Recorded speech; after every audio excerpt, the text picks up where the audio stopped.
ಜೈ ಗುರುಶಾಂತ್. ನಾವು ಪ್ರತಿನಿತ್ಯ ಮಕ್ಕಳಿಗೆ ಬೇರೆ ಬೇರೆ ವಿಷಯವನ್ನ ತೋರಿಸ್ತಾನೇ ಇರ್ತೀವಿ. ಆದರೆ ಮಕ್ಕಳನ್ನ ಶುದ್ಧೀಕರಿಸಬೇಕು ಆಗಿತ್ತು ಅಂತಂದ್ರೆ ಅದು ಆಧ್ಯಾತ್ಮದಿಂದ ಮಾತ್ರ ಸಾಧ್ಯ. ಸದ್ಭಕ್ತಿ ಯೂಟ್ಯೂಬ್ ಚಾನಲ್ ಅನ್ನ ನೀವು ನೋಡಬೇಕು. ಯಾಕೆ ನೋಡಬೇಕು? ಇದರಲ್ಲಿ ಪರಮ ಪೂಜ್ಯರಾಗಿರ್ತಕ್ಕಂಥ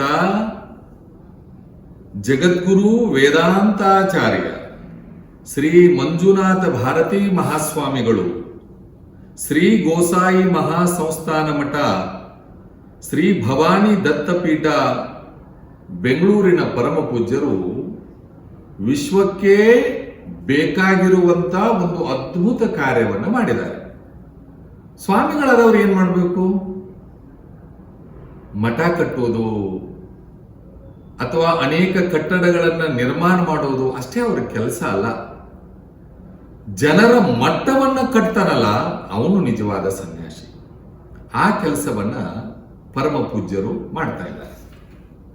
ಭಗವದ್ಗೀತೆ ಅನ್ನೋದು ಅದು ಕೇವಲ ಭಾರತದ ಗ್ರಂಥ, ಹಿಂದೂ ಸಮಾಜದ ಗ್ರಂಥ ಅಂತ ಅಷ್ಟೇ ಅಲ್ಲ. ಇಡೀ ವಿಶ್ವಕ್ಕೆನೇ ಬೇಕಾಗಿರುವಂತ ಮಹಾನ್ ಗ್ರಂಥ ಅದು ಭಗವದ್ಗೀತೆ. ಭಗವದ್ಗೀತೆಯ ಪ್ರವಚನಗಳನ್ನು ನೀವೆಲ್ಲರೂ ಕೂಡ ಕೇಳಿರ್ತೀರಿ. ಆದರೆ ಪರಮ ಪೂಜ್ಯ ಮರಾಠ ಜಗದ್ಗುರುಗಳು ಎಂತ ಅದ್ಭುತವಾದ ಕಾರ್ಯವನ್ನು ಮಾಡಿದ್ದಾರೆ ಅಂತಂದ್ರೆ 80 ರಾಗಗಳಲ್ಲಿ ಭಗವದ್ಗೀತೆಯನ್ನ ತಾವೇ ಸ್ವತಃ ಹಾಡಿ ಭಕ್ತರಿಗೆ ನೀಡುವಂತ ಕೆಲಸವನ್ನ ಮಾಡ್ತಾ ಇದ್ದಾರೆ. ಕರ್ಮಣ್ಯೇವಾಧಿಕಾರಸ್ಥೆ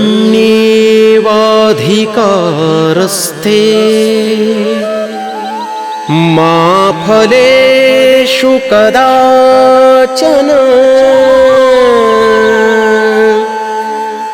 ಮಾ ಕರ್ಮ ಫಲ ಹೇತುರ್ಭೂಃ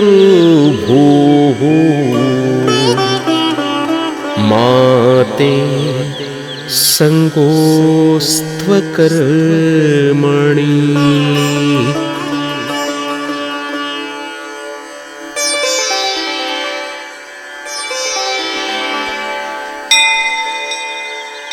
ನಿನಗೆ ಕರ್ಮ ಮಾಡಲು ಮಾತ್ರ ಅಧಿಕಾರವಿದೆ. ಅದರ ಫಲದ ವಿಷಯದಲ್ಲಿ ಎಂದಿಗೂ ಇಲ್ಲ. ಆದ್ದರಿಂದ ನೀನು ಕರ್ಮಗಳ ಫಲವನ್ನು ಇಚ್ಛಿಸುವವನಾಗಬೇಡ. ಹಾಗೆಯೇ ಕರ್ಮ ಮಾಡದೇ ಇರುವ ಆಗ್ರಹವನ್ನು ಇಟ್ಟುಕೊಳ್ಳಬೇಡ.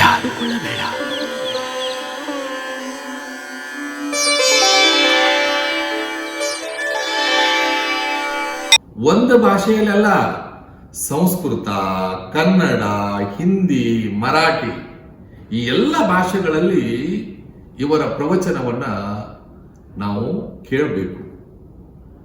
ಜೊತೆಗೆ ಗುರುಗಳದ್ದು ಇನ್ನೂ ಒಂದು ಏನು ಇಚ್ಛೆ ಇದೆ ಅಂತಂದ್ರೆ ಎಲ್ಲಾ ಭಾಷೆಗಳಲ್ಲಿಯೂ ಕೂಡ, ಅಂದ್ರೆ ಭಾರತದ ಎಲ್ಲಾ ಭಾಷೆಗಳಲ್ಲಿಯೂ ಕೂಡ ಈ ಒಂದು ಭಗವದ್ಗೀತೆಯ ಪ್ರವಚನವನ್ನ ಹೊರತರಬೇಕು ಅನ್ನುವ ಉದ್ದೇಶ ಅವರದಾಗಿದೆ.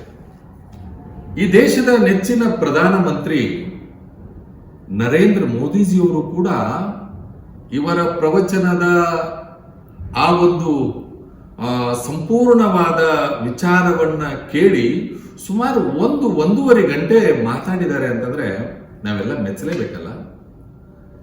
ಉತ್ತರ ಪ್ರದೇಶದ ಮುಖ್ಯಮಂತ್ರಿ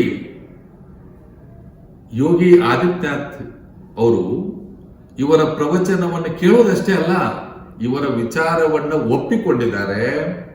ಅಷ್ಟೇ ಅಲ್ಲದೆ ತಾವೇ ಸ್ವತಃ ಇವರ ಪ್ರವಚನದ ವಿಚಾರವನ್ನ ಹೇಳಿದ್ದಾರೆ. ಅನೇಕ ಸ್ವಾಮೀಜಿಯವರು, ಪಂಚಪೀಠದ ಜಗದ್ಗುರುಗಳಾಗಿರ್ತಕ್ಕಂಥ ಕಾಶಿ ಜಗದ್ಗುರುಗಳು, ಹಾಗೆ ರಾಮದೇವ್ ಬಾಬಾ ಅವರು, ಇನ್ನು ಅನೇಕರು ಕೂಡ ಹೇಳಿದ್ದಾರೆ. ನಂದು ಒಂದು ಉದ್ದೇಶ ಏನು ಅಂತಂದ್ರೆ ನಮ್ಮೆಲ್ಲ ಮಕ್ಕಳು ಇದನ್ನ ನೋಡ್ಬೇಕು. ಮೊಬೈಲ್ ಬಂದ ತಕ್ಷಣನೇ ನಾವು ಏನೇನೋ ನೋಡ್ತಿರ್ತೀವಿ. ಶುದ್ಧವಾದ ವಿಚಾರ ಶುದ್ಧಿ ಆಗ್ಬೇಕು ಅಂತಂದ್ರೆ ಇಂಥ ವಿಚಾರಗಳನ್ನು ನೋಡಬೇಕು. ಭಗವದ್ಗೀತೆ ಬದುಕನ್ನ ಕಟ್ಟಿಕೊಡ್ತದೆ. ಮತ್ತು ಸಂಗೀತ ಎಂಥ ಸಂಗೀತವನ್ನು ಕೇಳಬೇಕು ಗೊತ್ತಾ? ಇತ್ತಿತ್ತಲಾಗಿ ನಾವೆಲ್ಲ ಸಂಗೀತವನ್ನು ಕೇಳಲ್ಲ ಅಂತಲ್ಲ, ಮನಸ್ಸನ್ನ ವಿಕಾರ ಮಾಡುವ ಸಂಗೀತವನ್ನು ಕೇಳಬಾರ್ದು, ಮನಸ್ಸನ್ನ ವಿಕಾಸ ಮಾಡುವ ಸಂಗೀತವನ್ನು ಕೇಳಬೇಕು. ಪರಮ ಪೂಜ್ಯರ ಕಂಠದಿಂದ ಬರ್ತಕ್ಕಂಥ ಆ ಒಂದು ಭಗವದ್ಗೀತೆಯ ಪ್ರವಚನ ಸಂಗೀತ ನೀವು ಕೇಳಿದ್ರೆ ನಿಜಕ್ಕೂ ಕೂಡ ಪಾವನರಾಗ್ತೀರಿ. ನೀವೆಲ್ಲರೂ ಕೂಡ ಇದನ್ನು ನೋಡಿದ ತಕ್ಷಣನೇ ಮಾಡಬೇಕಾಗಿರೋದು ಏನಂತಂದ್ರೆ, ಎದ್ದ ತಕ್ಷಣ ಬೆಳಗ್ಗೆ ನೀವು ನಿಮ್ಮ ಮನೆಯಲ್ಲಿ ಹಾಕಬೇಕು. ಅದನ್ನ ಮನೆಯಲ್ಲಿ ಹಾಕುವುದರಿಂದ ಇಡೀ ವಾತಾವರಣ ಶುದ್ಧವಾಗ್ತದೆ. ಯಾವಾಗ ನಮ್ಮ ವಿಚಾರಗಳು ಶುದ್ಧವಾಗುತ್ತವೆಯೋ ದೈನಂದಿನ ಬದುಕಿಗೆ ಒಂದು ಟಾನಿಕ್ ಕೊಟ್ಟ ಹಾಗೇನೆ ಅದು. ನೀವೆಲ್ಲ ನೋಡ್ತೀರಿ ಅನ್ಕೊಳ್ತೀನಿ. ಪರಮ ಪೂಜ್ಯ ಜಗದ್ಗುರು ವೇದಾಂತಾಚಾರ್ಯ ಶ್ರೀ ಮಂಜುನಾಥ ಭಾರತಿ ಮಹಾಸ್ವಾಮಿಗಳು ನಾವೆಲ್ಲ ಹೆಮ್ಮೆ ಪಡಬೇಕು. ಸುಮಾರು 16 ವರ್ಷಗಳವರೆಗೆ ಕಾಶಿಯಲ್ಲಿ ಗಂಗಾರತಿಯ ಸಂಗೀತ ಕಾರ್ಯಕ್ರಮವನ್ನು ಕೂಡ ಮಾಡಿದ್ದಾರೆ ಅಂತಂದ್ರೆ ನಿಜಕ್ಕೂ ನಾವು ಕೂಡ ಮೆಚ್ಚಲೇಬೇಕು. ಭಾರತ ದೇಶದಲ್ಲಿ ಆರತಿ ಅಂತಂದ್ರೆ ಅದು ಗಂಗಾರತಿ. ಇಂಥ ವಿಶ್ವ ಪ್ರಸಿದ್ಧವಾಗಿರುವಂತಹ ಗಂಗಾರತಿ ಕಾರ್ಯಕ್ರಮದಲ್ಲಿಯೂ ಕೂಡ ಪರಮ ಪೂಜ್ಯರು 10 ವರ್ಷಗಳವರೆಗೆ ತಾವೇ ಸ್ವತಃ ಗಂಗಾರತಿಯನ್ನ ಹಾಡಿ ಎಲ್ಲರ ಮನಸ್ಸನ್ನ ಗೆದ್ದಿದ್ದಾರೆ. ಗುರುಗಳದ್ದು ಮತ್ತೊಂದು ಏನು ಇಚ್ಛೆ ಅಂತಂದ್ರೆ, ನಮ್ಮ ಮಕ್ಕಳು ಸಂಸ್ಕಾರವಂತರಾಗಬೇಕು, ದೇಶ ಪ್ರೇಮಿಗಳಾಗಬೇಕು ಅನ್ನುವ ಸದುದ್ದೇಶದಿಂದ ಹಳಿಯಾಳ ನಗರದಲ್ಲಿ ಗುರುಕುಲವನ್ನು ಕೂಡ ಸ್ಥಾಪನೆ ಮಾಡ್ತಾ ಇದ್ದಾರೆ. ಗುರುಕುಲವನ್ನು ಸ್ಥಾಪನೆ ಮಾಡುವ ಉದ್ದೇಶ ದೇಶಭಕ್ತಿ ಬರಬೇಕು, ಆರೋಗ್ಯವಂತರಾಗಬೇಕು, ವೇದವನ್ನು ಕಲಿಬೇಕು, ಉಪನಿಷತ್ತನ್ನು ಕಲಿಬೇಕು.